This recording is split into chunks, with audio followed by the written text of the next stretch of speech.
ഇസ്രായേലിലെ കിര്യത്തിലെ military headquarters Hezbollah അടിച്ചു തകർത്തു എന്നുള്ള റിപ്പോർട്ടുകൾ പുറത്തു വരുന്നുണ്ട്. അതിന്റെ വീഡിയോ ഫുട്ടേജും പുറത്തു വന്നുകൊണ്ടിരിക്കുന്നുണ്ട്. നമുക്ക് പരിശോധിക്കാം. അതുപോലെ ലബനാനിലേക്ക് നോക്കിക്കഴിഞ്ഞാൽ ലബനാനിലെ സദേൺ ലബനാനിൽ വലിയ തരത്തിലുള്ള അറ്റാക്കാണ് ഇസ്രായേൽ നടത്തിക്കൊണ്ടിരിക്കുന്നത്. ഒരുപാട് പേർ കൊല്ലപ്പെട്ടിട്ടുണ്ട്. അതിന്റെ വീഡിയോ ഫുട്ടേജും ഞാൻ ഇതിലൂടെ പ്ലേ ചെയ്യാം. അതുപോലെ മറ്റൊരു കാര്യം നോക്കിക്കഴിഞ്ഞാൽ ഇവിടെ നിന്ന് ഇസ്രായേലിനെ സപ്പോർട്ട് ചെയ്യുന്ന ചില ആളുകളുണ്ട്. അവർ പറയുന്നത് ഇസ്രായേൽ തീവ്രവാദത്തിനെതിരെ പോരാടുന്ന ഒരു രാജ്യമാണ് എന്നൊക്കെയാണ്. എന്നാൽ അവരുടെ യഥാർത്ഥ ഉദ്ദേശം എന്താണെന്നുള്ളത് അവിടുത്തെ തന്നെ ഫിനാൻസ്, അതായത് ഇസ്രായേലി ഫിനാൻസ് മിനിസ്റ്റർ പറയുന്ന ദൃശ്യങ്ങൾ ഇപ്പോൾ പുറത്തു വന്നിട്ടുണ്ട്. നിർബന്ധമായിട്ടും കേൾക്കുക, ഞാൻ പ്ലേ ചെയ്തു തരാം. അതുപോലെ നമുക്കറിയാം ഒരു ഡീൽ നടക്കാൻ പോകുന്നുണ്ട്, പീസ് ഡീൽ, പാകിസ്ഥാനിൽ വെച്ച് US-ഉം ഇറാനും. ഇറാന്റെ റെപ്രസെന്റേറ്റീവ്സ് അവിടെ എത്തിച്ചേർന്നു, അതായത് പാകിസ്ഥാനിൽ എത്തിച്ചേർന്നു എന്നുള്ള റിപ്പോർട്ടുകൾ പുറത്തു വരുന്നുണ്ട്.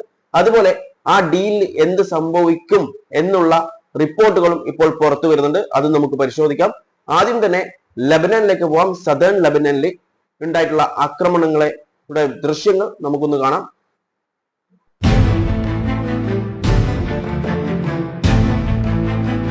ഇപ്പോൾ കണ്ടിട്ടുള്ളത് സദേൺ ലബനാനിലെ നെബൈറ്റി എന്ന് പറയുന്ന ഒരു സ്ഥലമാണ്. അതിലെ ലോങ് വ്യൂ ആണ് നമ്മളിപ്പോൾ കണ്ടിട്ടുള്ളത്. ഇനി അതിന്റെ അകത്ത് ചെന്നിട്ട് അവിടെ എന്താണ് സംഭവിച്ചിട്ടുള്ളത് എന്നുള്ള വിഷ്വൽസും കൂടിയുണ്ട്. അവിടുത്തെ ഗവൺമെന്റ് ഓഫീസിന് അടക്കം അടിച്ചിട്ടുണ്ട്, ഹിറ്റ് ചെയ്തിട്ടുണ്ട്. നമുക്ക് കാണാം.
ആയിരത്തി 400-ൽ കൂടുതൽ പേർ കൊല്ലപ്പെട്ടിട്ടുണ്ട്. ഈ ഒരു സ്ട്രൈക്കിലെല്ലാം മൊത്തത്തിലുള്ള സ്ട്രൈക്കിലാണ്. ഇന്നലത്തെ സ്ട്രൈക്കിൽ 13 സെക്യൂരിറ്റി പേഴ്സണൽ തന്നെ കൊല്ലപ്പെട്ടിട്ടുണ്ട്. അതുപോലെ മറ്റു ആളുകളൊക്കെ കൊല്ലപ്പെട്ടിട്ടുണ്ടെന്നുള്ള റിപ്പോർട്ടുകൾ വരുന്നുണ്ട്. കൃത്യമായിട്ടുള്ള ഡാറ്റാസ് പുറത്തു വന്നിട്ടില്ല. അത് മാത്രമല്ല പല ബിൽഡിങ്സും തകർന്നിട്ടുണ്ട്. ഇസ്രായേലി പറയുന്നത് ഹെസ്ബുള്ളയുടെ ആയിട്ട് ബന്ധപ്പെട്ടുള്ള ഇൻഫ്രാസ്ട്രക്ചറിലൊക്കെയാണ് അറ്റാക്ക് ചെയ്തിട്ടുള്ളത് എന്നാണ്. അവരെ ആരെ അടിച്ചു കഴിഞ്ഞാലും അത് ഹിസ്ബുള്ള അല്ലെങ്കിൽ പിന്നീട് ഹമാസ് അങ്ങനെയുള്ള ടീംസിനെയാണ് അവർ ആദ്യം പറയാറ്. അതുകൊണ്ട് പിന്നെ അതിൽ വലിയ കാര്യമൊന്നുമില്ല. അപ്പോൾ ഈ അറ്റാക്ക് നടന്ന ഉടനെ തന്നെ ഹെസ്ബുള്ള തിരിച്ചടിച്ചു. ഇസ്രായേലിലെ സഫൈദ് എന്ന് പറയുന്ന ഒരു സിറ്റിക്ക് നേരെ ഒരു അറ്റാക്ക് ഉണ്ടായിട്ടുണ്ടായിരുന്നു. അതിന്റെ വീഡിയോ വിഷ്വൽസ് കാണാം.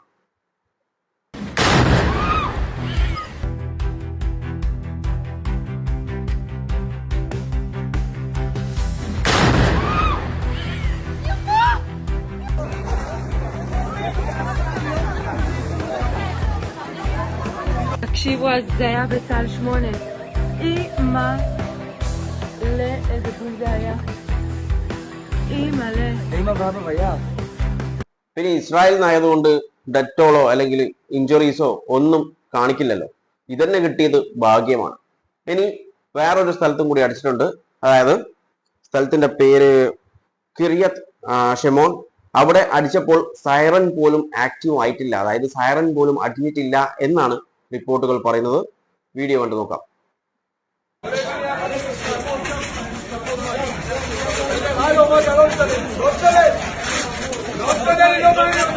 അതുപോലെ ഇതേ കിറിയത്തിലെ മിലിറ്ററി ഹെഡ്ക്വാർട്ടേഴ്സിന് നേരെ ആക്രമിച്ചിട്ടുണ്ട് എന്നുള്ള ഒരു റിപ്പോർട്ടാണ് ഹെസ്ബുള്ള പുറത്തുവിട്ടിട്ടുള്ളത്. അതിന്റെ വീഡിയോ ഫുട്ടേജും അവർ പുറത്തുവിട്ടിട്ടുണ്ട്. ആദ്യം നമുക്ക് അതൊന്ന് കണ്ടു നോക്കാം.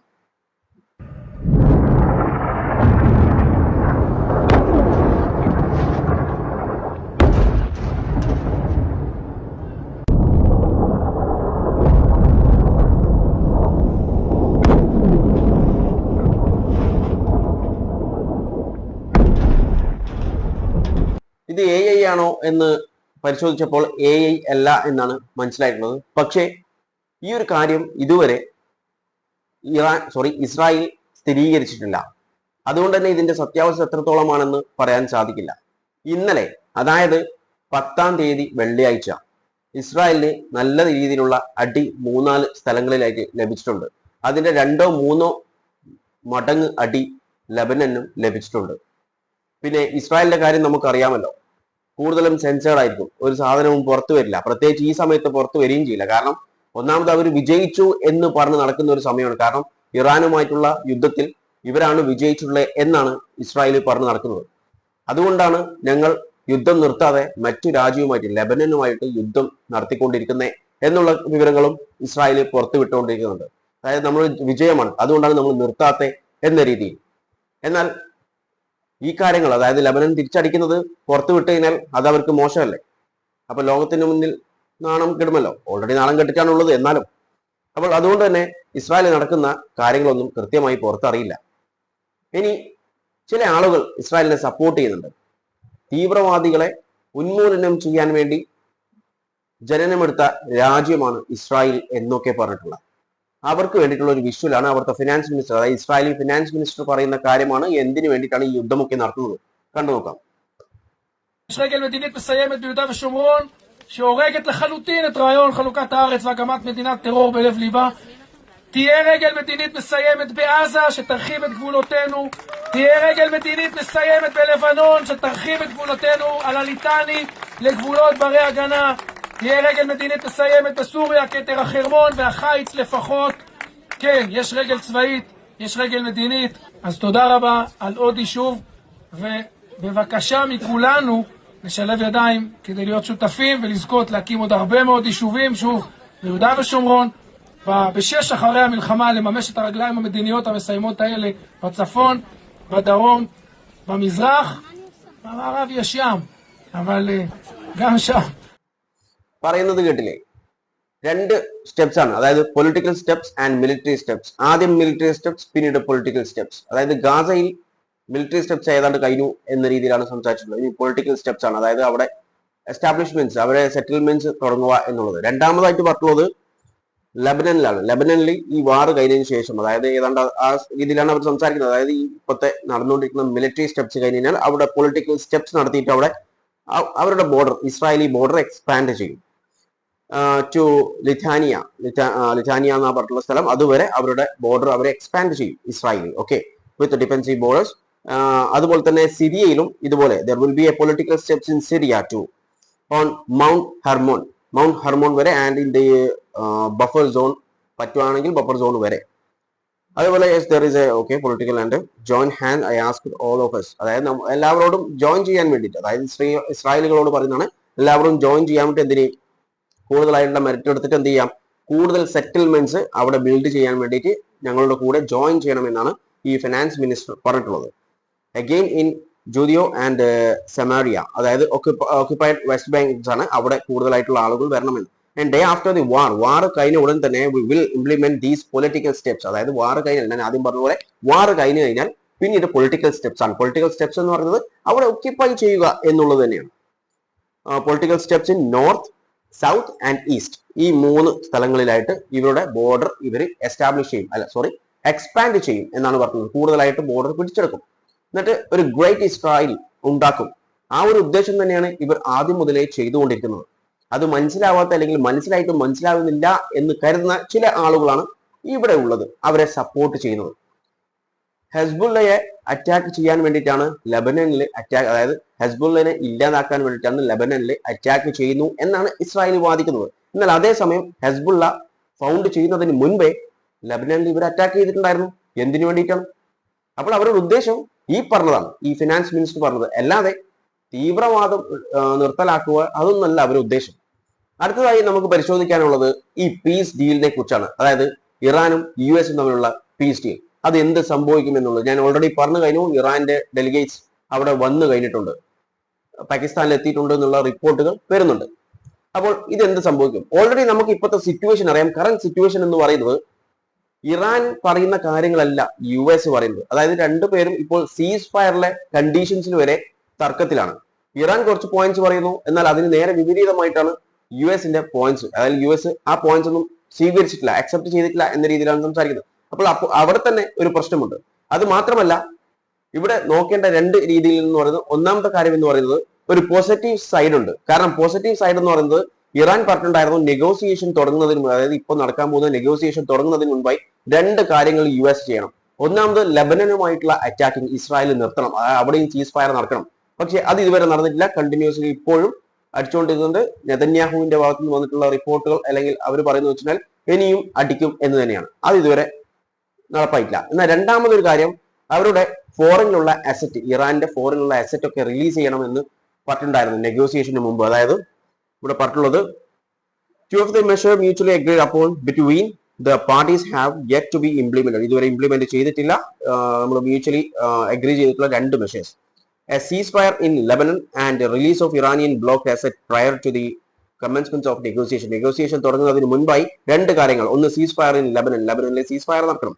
രണ്ടാമതായിട്ട് പറഞ്ഞത് release of Iranian block assets, Iranian അതായത് പുറത്ത് ബ്ലോക്ക് ചെയ്തിട്ടുള്ള ഇറാനിയൻ അസറ്റ് റിലീസ് ചെയ്യണം. ഈ പറഞ്ഞിട്ടുള്ളത് MB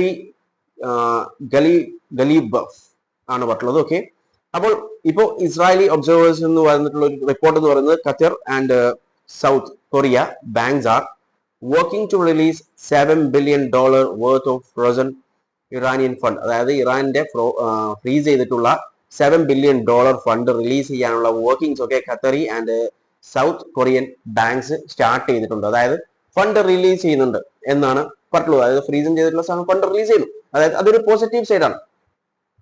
എന്നാൽ അതേസമയം നെഗറ്റീവ് സൈഡ് നോക്കുമ്പോൾ അല്ലെങ്കിൽ ഒരു മൈനസ് പോയിന്റ് നോക്കുമ്പോൾ ഇതുവരെ ലെബനനിലെ അറ്റാക്ക് ഇസ്രായേൽ നിർത്തിയിട്ടില്ല. അത് മാത്രമല്ല വേറൊരു കാര്യം ഇവിടെ ശ്രദ്ധിക്കാനുള്ളത്, ഈ സീസ് ഫയർ നടന്നതിന് ശേഷം യുഎസിലെ ബേസസ് ഇൻ ഗൾഫ് റീജിയനിലുള്ള യുഎസിലെ ബേസസിലൊക്കെ അവരുടെ മെറ്റീരിയൽസ് റിസോഴ്സസ് വീണ്ടും അധികരിപ്പിച്ചിട്ടുണ്ട്. അതായത് ഓൾറെഡി അവരുടെ ഒരുപാട് എക്യുപ്മെന്റ്സ് കാര്യങ്ങളൊക്കെ അവിടെ ഉള്ളിട്ടുണ്ട്. അതൊക്കെ ശരിയാക്കാനുള്ള കാര്യങ്ങളും അതുപോലെ അവിടുത്തെ മിലിറ്ററീസിന് ഇനി മുന്നോട്ട് പോകാനുള്ള കാര്യങ്ങളൊക്കെ ആയിട്ടുള്ള റിസോഴ്സസ് അതൊക്കെ ഇപ്പോൾ ഈ 2 ദിവസമായിട്ട് അവിടെ എത്തിച്ചു കൊടുത്തിട്ടുണ്ട്. ഈ യുഎസിന്റെ പ്രസൻസ് ഉള്ള എല്ലാ സ്ഥലങ്ങളിലേക്കും ഈ പറയുന്ന റീഫില്ലിംഗ് നടന്നിട്ടുണ്ട്.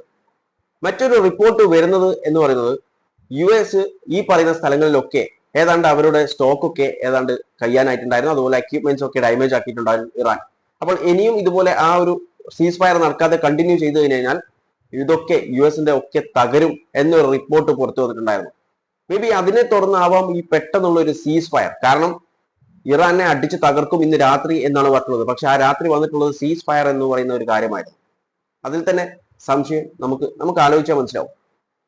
അപ്പോൾ ആ സീസ് ഫയർ പ്രഖ്യാപിച്ച ഉടൻ തന്നെ പിന്നീടുള്ള 2 ദിവസങ്ങളിൽ ഇതൊക്കെ മെയിൻറ്റെയിൻ ചെയ്യുക, അതുപോലെ റീഫിൽ ചെയ്യുക എന്ന കാര്യങ്ങളിലാണ് US ശ്രദ്ധ കേന്ദ്രീകരിച്ചിട്ടുണ്ടായിരുന്നത്.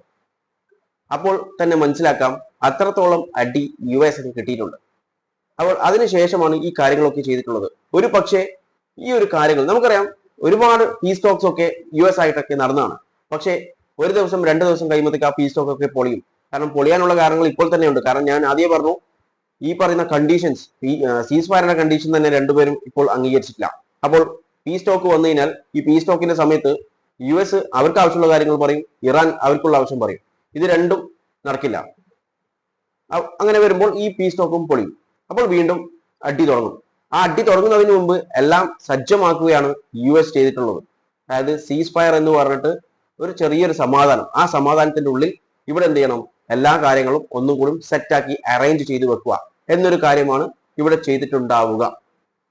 അങ്ങനെയുള്ള റിപ്പോർട്ടുകളും വന്നുകൊണ്ടിരിക്കുന്നുണ്ട്. ഈ ഒരു കാര്യം ഞാൻ ഓൾറെഡി, അതായത് സീസ് ഫയർ വരുന്നതിന് മുൻപൊക്കെ ഞാൻ ഈ കാര്യം പറഞ്ഞതാണ്. സീസ് ഫയർ പ്രഖ്യാപിക്കാനുള്ള കാരണങ്ങൾ ഒരുപക്ഷെ ഇതായിരിക്കുമെന്ന്. ഇപ്പോൾ അതിനെ ശരിവെക്കുന്ന രീതിയിലുള്ള റിപ്പോർട്ടുകൾ ഇപ്പോൾ പുറത്തുനിന്നും വന്നുകൊണ്ടിരിക്കുന്നുണ്ട്. പല ഇന്റർനാഷണൽ പൊളിറ്റിക്കൽ ഒബ്സർവേഴ്സ് ഒക്കെ ഈ കാര്യങ്ങൾ ഇപ്പോൾ പുറത്ത് വന്നുകൊണ്ടിരിക്കുന്നുണ്ട്. യുദ്ധവുമായിട്ട് ബന്ധപ്പെട്ട് ഈ കാര്യങ്ങളൊക്കെയാണ് ഇപ്പോൾ സംഭവിച്ചിട്ടുള്ളത്. ഇനി ഒരുപാട് അപ്ഡേറ്റ്സ് വരാനിരിക്കുന്നുണ്ട്. കാരണം ഈ പീസ് ടോക്ക് ഇപ്പോൾ തുടങ്ങിക്കഴിഞ്ഞാൽ അവിടെ എന്ത് സംഭവിക്കുന്നു എന്നൊക്കെയുള്ള കാര്യങ്ങളുണ്ട്. അതൊക്കെ എത്രയും പെട്ടെന്ന് തന്നെ വരുമ്പോൾ നിങ്ങളിലേക്ക് അറിയിക്കാൻ ഞാൻ ശ്രമിക്കുന്നതാണ്. വീഡിയോ ഇഷ്ടപ്പെട്ടതിനെ ലൈക്ക് ചെയ്യാനും മറ്റുള്ളവരിലേക്ക് ഷെയർ ചെയ്യാനും മറക്കല്ലേ. And thanks for watching me and stay tuned for another video. Okay, thank you.